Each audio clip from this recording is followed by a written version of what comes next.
Profissional de enfermagem pode ser obrigado a cobrir outro setor do hospital?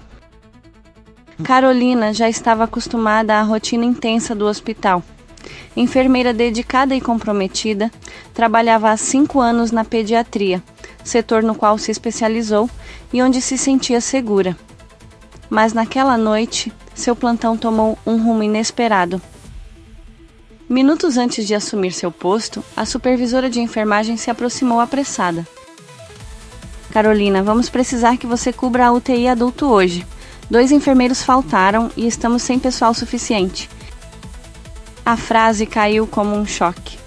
A UTI adulto? Nunca havia trabalhado lá. Seu conhecimento técnico era voltado ao cuidado infantil, o manejo de equipamentos, as doses medicamentosas, os protocolos, tudo era diferente. Mas eu nunca atuei na UTI adulto. Não tenho treinamento para isso. Carolina argumentou. Sei disso, mas estamos em uma situação emergencial. Todos os leitos estão ocupados e precisamos de alguém agora. A enfermeira sentiu um frio na barriga. Era sua responsabilidade garantir o bem-estar dos pacientes, mas trabalhar em um setor sem preparo adequado era um risco enorme. A partir de agora, vamos entrar em um grande dilema e muito comum na enfermagem. Para facilitar o entendimento, para o aprendizado, devemos entender que há 2 situações para este caso. Vamos falar sobre a primeira situação. Quando o profissional de enfermagem não tem competência técnica, mas é ordenado pela chefia a ir trabalhar em outro setor. O pedido lhe trouxe um dilema ético e legal. Como profissional de enfermagem, seu compromisso era com a vida, mas também com a segurança do paciente. Se aceitasse a transferência sem preparo adequado, poderia cometer erros graves, colocando em risco não apenas os pacientes, mas também sua própria carreira. Carolina lembrou-se do Código de Ética dos Profissionais de Enfermagem, que protege o enfermeiro de ser obrigado a atuar fora de sua competência. O artigo 13 do Código estabelece que nenhum profissional pode ser forçado a realizar procedimentos para os quais não tenha conhecimento técnico ou treinamento adequado. Além disso, a Lei nº 7.498/1986, que regulamenta a profissão, determina que os enfermeiros devem atuar dentro de sua área de competência. Isso significa que Carolina não poderia ser obrigada a assumir um setor para o qual não estivesse treinada.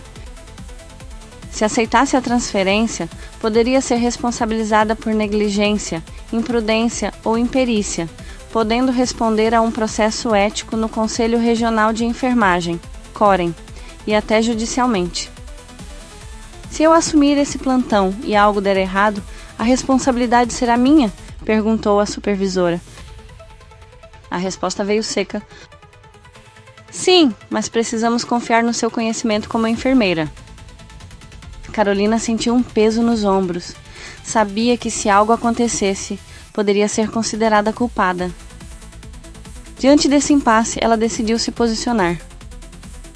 Se eu for para a UTI, preciso de respaldo formal de que estou sendo deslocada para um setor no qual não tenho experiência.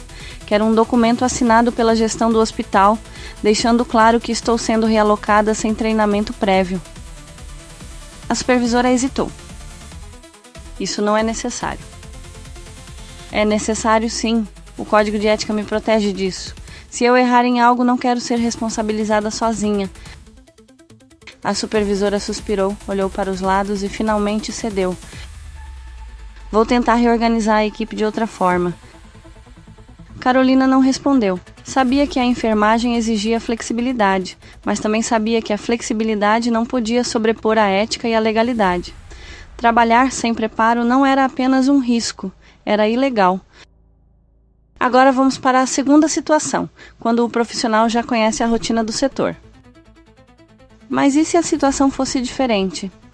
Se Carolina já tivesse trabalhado na UTI antes e soubesse manejar os equipamentos, administrar medicamentos e seguir os protocolos? Muitos profissionais de enfermagem são deslocados para outros setores, mesmo sem ser sua área principal de atuação, mas porque já possuem experiência anterior naquele ambiente.